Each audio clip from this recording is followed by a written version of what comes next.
qu'on prenne toujours trop. Yippee-ya-yo, yippee-ya-ya-yeah. Et si tu veux du fat, on va t'en faire bouffer.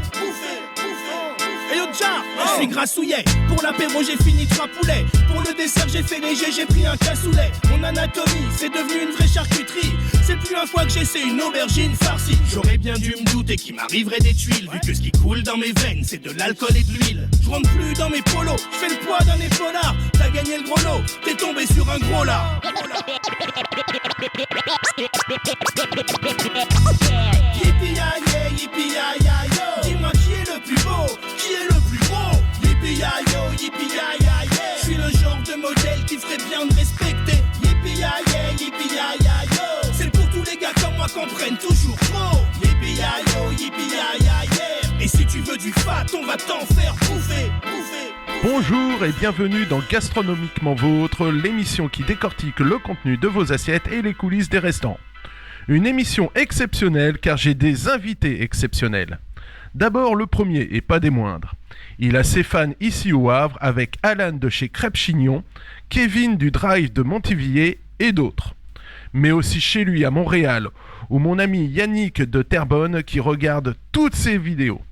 C'est une star de YouTube avec près de 800 000 abonnés. Il est français, il a travaillé dans de grandes maisons françaises et montréalaises. Si je vous dis, maître d'hôtel, le plat de la table 55 est prêt, c'est chaud, on enlève. Comme ça, tourne et retourne, petit couteau au repos, vérification, c'est super cool. Vous l'avez reconnu, j'ai l'honneur d'accueillir le chef Michel Dumas. Les terrasses ont enfin réouvert mercredi. Mais tout d'abord, Michel Dumas. Salut mes amis, bienvenue à la maison. Bonjour, je suis avec une personnalité de l'internet. Vous le connaissez sûrement par ses expressions. Je suis avec Michel Dumas, une grande personne, un grand chef, tout d'abord. Par sa carrière et aussi sur les réseaux sociaux, sur YouTube. Il avoisine bientôt les 800 000 abonnés, bientôt le million. Bonjour, chef Dumas. Bonjour tout le monde, vous m'avez reconnu, tournez retourne, je suis de retour, Michel Dumas est là. Oh, vous êtes exceptionnel. C'est un ami québécois qui m'a montré vos vidéos. Je suis tombé amoureux par la simplicité, l'efficacité de vos recettes, la technique, voilà des techniques simples, on apprend rapidement à cuisiner et ça j'aime beaucoup, c'est des formats courts et je trouve ça mais exceptionnel. La question que je me pose, mais d'où vous est venue l'idée de faire des vidéos comme ça sur YouTube ?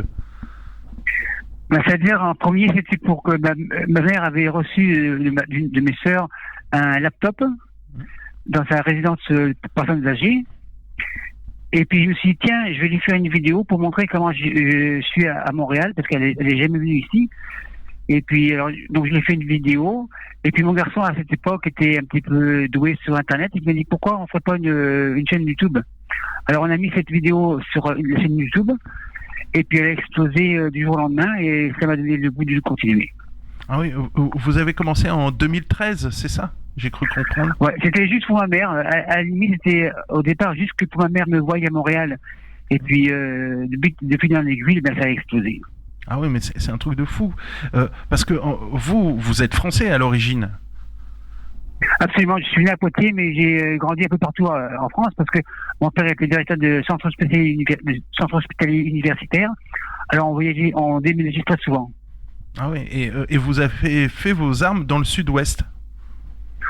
Absolument, dans le sud-ouest, à Tarbes, à l'école hôtelière de Tarbes.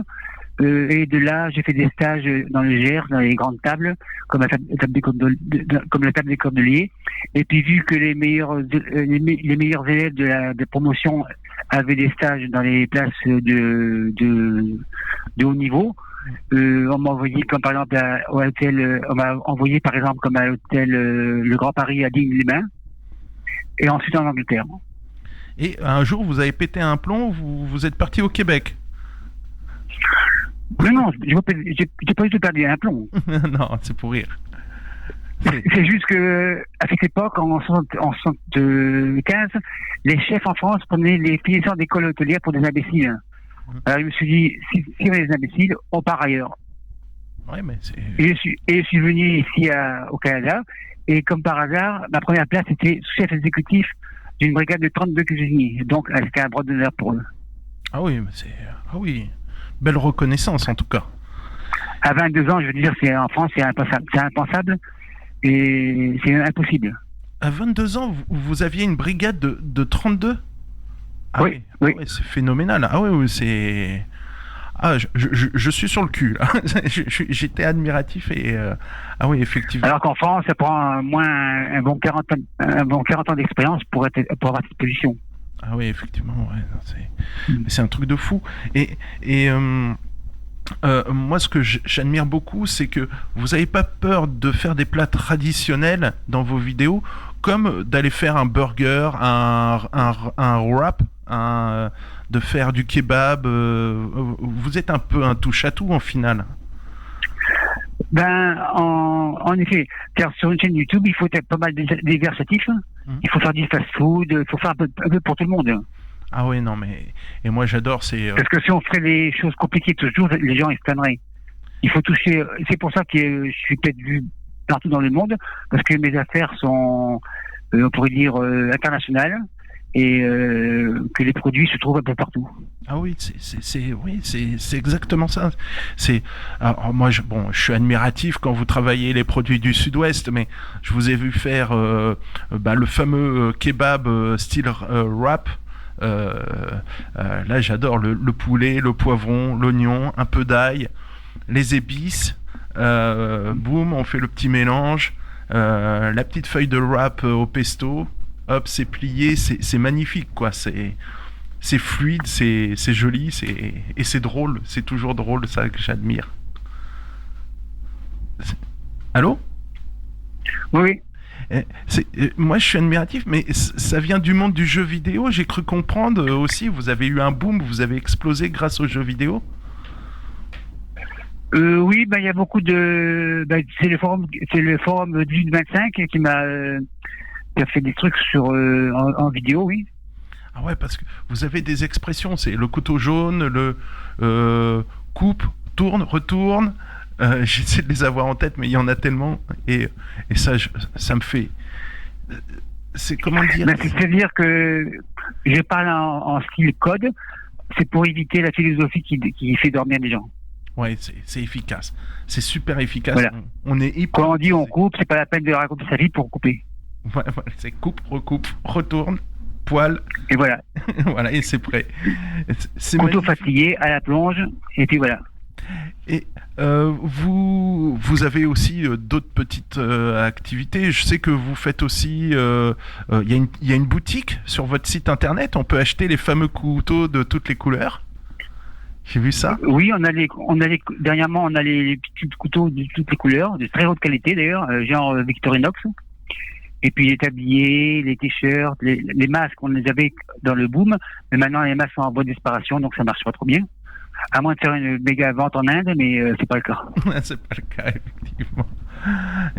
Et vous avez encore d'autres projets à venir ou vous continuez les vidéos ? On continue les vidéos, ça marche très bien. Il n'y a pas de souci avec ça. Et puis, les idées ne me manquent pas parce que vu que j'ai quand même 45 ans de carrière comme chef de cuisine, j'ai pas mal de bagages en arrière de moi pour les idées. Oui, on n'a pas fini. Il y a des livres de recettes ? Je n'ai pas regardé ça. Vous avez fait... En fait, des livres ? Oui. Oui, j'ai deux livres digital, on appelle aussi numérique, sur ma boutique. Et j'ai un physique qui va sortir peut-être au mois de septembre. Oh, mais génial, ça sera génial. Pile pour Noël, hop, on achète le livre et on fait plaisir à toute la famille au passage. Ah non, c'est chouette. Et voilà, avec un tablier, les petits couteaux, ouais. Ouais, j'en achèterai un, je vous l'enverrai, vous me le dédicacerez et je serai le plus heureux des hommes, hein, sérieux. C'est-à-dire que les tabliers se dédicacent, j'ai les signes sur commande, généralement sont tous signés. Oh, c'est chouette, c'est super. Sauf sur les noirs, parce que mon marqueur est noir. Ah bah... Enfin. Puis les marqueurs blancs, ça marche pas bien. Ah bah, on fera avec. Mais c'est génial, moi j'adore. Vous êtes complet, c'est moderne, parce que Voilà, c'est être sur les réseaux sociaux comme vous l'êtes. Et en plus, vous répondez, c'est ça qui est génial. Vous répondez aux commentaires, vous expliquez, vous argumentez. C'est-à-dire que pour être précis, c'est que mon ordinateur est ouvert de 8h du matin à 11h du soir.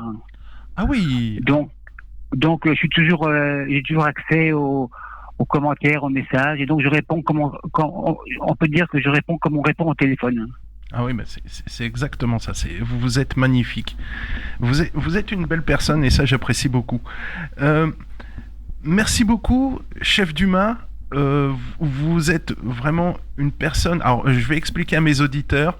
Vous allez sur YouTube, vous tapez chef Michel Dumas.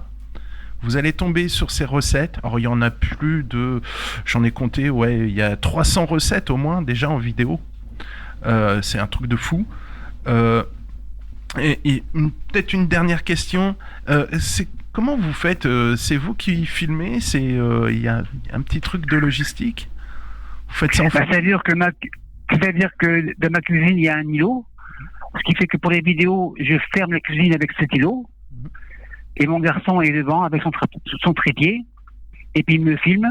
Mais par contre, vu que je bouge souvent, vu que sa caméra est sur un trépied, pour lui c'est un peu difficile des fois de se déplacer, donc l'autofocus n'est pas toujours bien précis, mais il fait de son mieux, ça s'améliore de jour en jour. Non mais changez rien à la recette, tous les ingrédients sont là, je vous le confirme, c'est génial, continuez comme ça et faites-nous. D'ailleurs, entre parenthèses, la façon que j'ai fait ma cuisine, beaucoup de monde pense que je suis dans un restaurant, parce que beaucoup de restaurants ne sont pas équipés comme je le suis.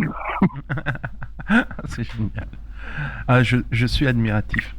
Merci beaucoup, chef. Vous continuez surtout, faites-nous rêver parce qu'il n'y a pas d'autre mot, quoi. On a toujours j'aime bien cette innocence et cette efficacité dans vos vidéos, c'est vraiment génial. Merci beaucoup.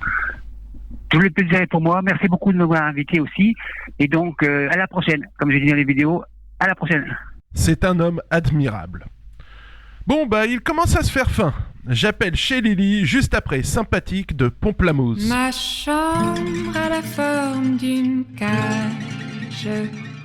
Le soleil passe son bras par la fenêtre.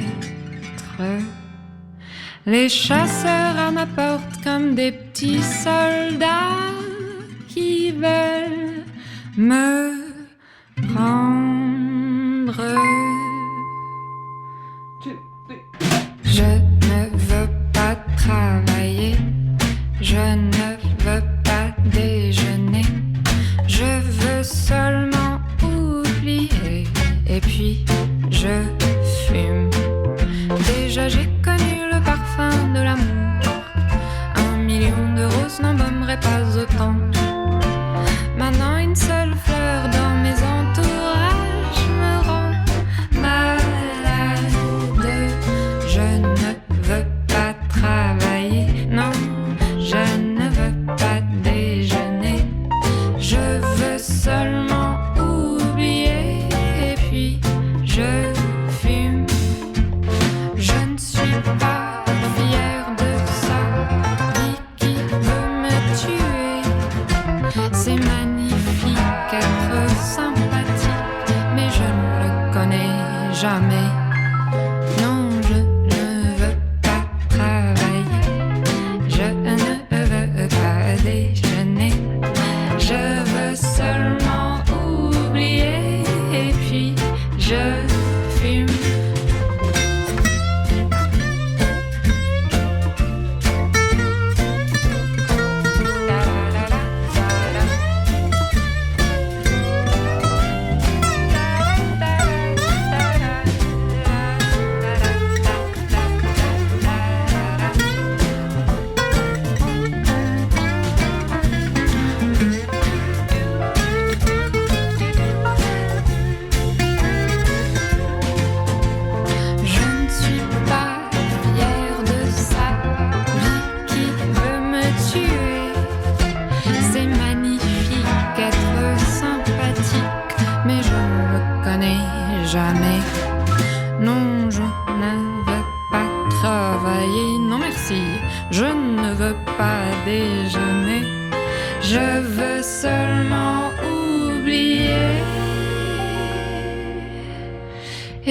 Et puis je fume.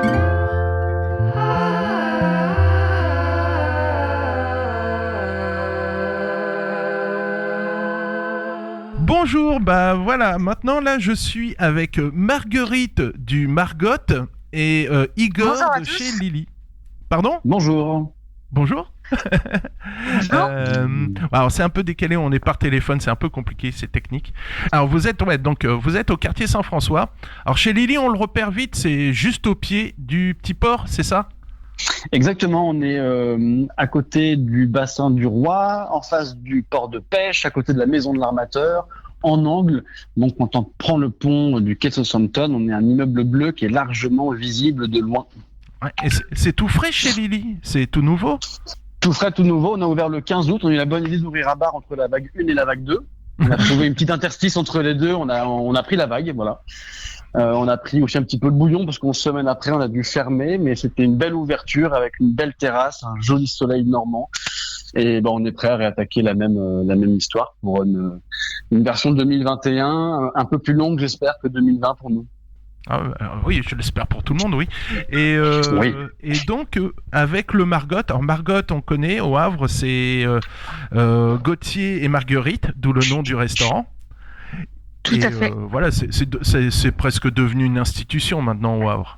Une institution, je sais pas, mais c'est vrai qu'on commence à être bien intégré au Havre. On est super content.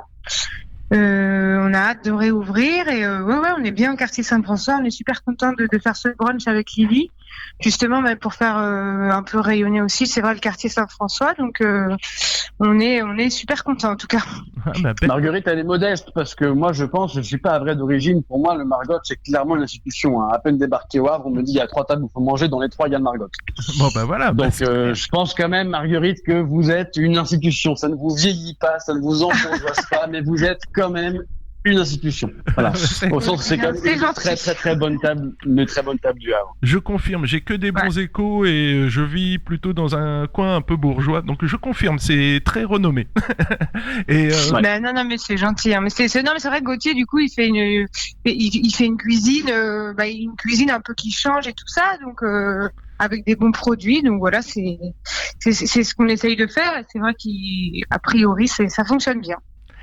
Et justement, ma question, qu'est-ce qu'il y a de prévu pour ce brunch ? Alors, pour ce brunch, on a vraiment réfléchi avec Igor et Maxence, enfin l'équipe de Lily, d'essayer de faire quelque chose sans rappeler le contexte dans lequel on est en ce moment, mais quelque chose qui soit quand même accessible en termes de normes sanitaires et tout ça. Donc, c'est pas un brunch classique où on se lève, on sert et tout ça. Justement, c'est aussi un peu l'idée de proposer quelque chose, une sorte de brunch travaillé à l'avance avec plein de produits différents, hein, où on amène ça sur table aux gens et ensuite ils se servent et tout ça, pour que ça reste vraiment convivial dans un plat unique avec plein de petites choses à partager, à picorer. Et donc Gauthier a essayé tout en gardant quelques marqueurs du brunch, de retravailler ça de façon un peu plus, je dirais un peu plus variée, en prenant aussi ce qui est en ce moment de saison, ce qu'il aime bien faire et tout ça. Donc il y aura je sais pas si vous voulez savoir ce qu'il y aura vraiment. Non. Du coup, il y aura il va faire des brioches maison, il y aura un petit confit de fraises pour pouvoir mettre dessus ou manger comme ça. Il y aura du saumon gravlax, hein, c'est vrai qu'il adore travailler le saumon. Il y aura un rôti de bœuf cuit au sel, donc ça c'est une cuisson froide. C'est une partie du bœuf qui est très bonne et qu'on n'a pas trop l'habitude de manger comme ça. Ça donne un bœuf un petit peu confit. En apparence un peu comme du thon rouge, donc c'est vraiment très bon. Enfin moi j'aime beaucoup, ça se mange froid. Et puis il y aura avec des œufs parfaits, des œufs en brouillade. Il va faire aussi des petits champignons rôtis. En dessert, il y aura des fruits, des petites mignardises. Voilà, essayer de faire un peu comme une sorte d'entrée plat dessert. Sous forme de brunch, voilà. Mais je reconnais l'originalité de Gauthier, ouais, c'est produits locaux, produits frais, et avec sa petite touche personnelle. Ça, j'aime beaucoup, ouais.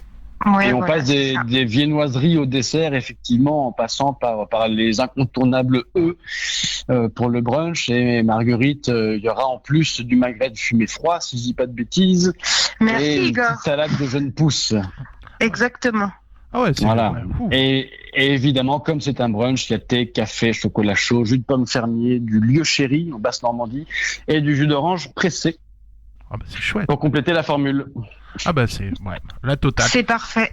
Alors La totale, voilà. voilà pour la composition. Je répète, ça se passe chez Lily, donc c'est juste au quartier Saint-François, au Havre, au pied du marché aux poissons. C'est le Exactement. grand immeuble bleu. C'est bon, j'ai tout bon. Tu as tout bon, 100%. Voilà, ça se passe donc à partir de midi. Le samedi 29 et dimanche 30, c'est à chaque fois c'est en 2 services. 11h30 pour être précis, 13h30 pour le deuxième service. Uniquement sur réservation, 30 personnes par service. Voilà. Premier arrivé, premier servi. Enfin, premier réservé, premier servi. Voilà, bah tout est dit. Bah, je vous remercie beaucoup. Tout est- Passez une bonne journée. Et voilà, bon coup. Merci Bon beaucoup, coup de chaud. Michel. Un grand merci. Et puis à bientôt. Bonne journée à toutes et tous et à très bientôt, j'espère. Gastronomiquement vôtre, c'est fini. Rendez-vous dans une semaine et suivez-nous sur la page Facebook de l'émission. Retrouvez le podcast sur west-track.com et comme disait Joël Robuchon, Et bon appétit.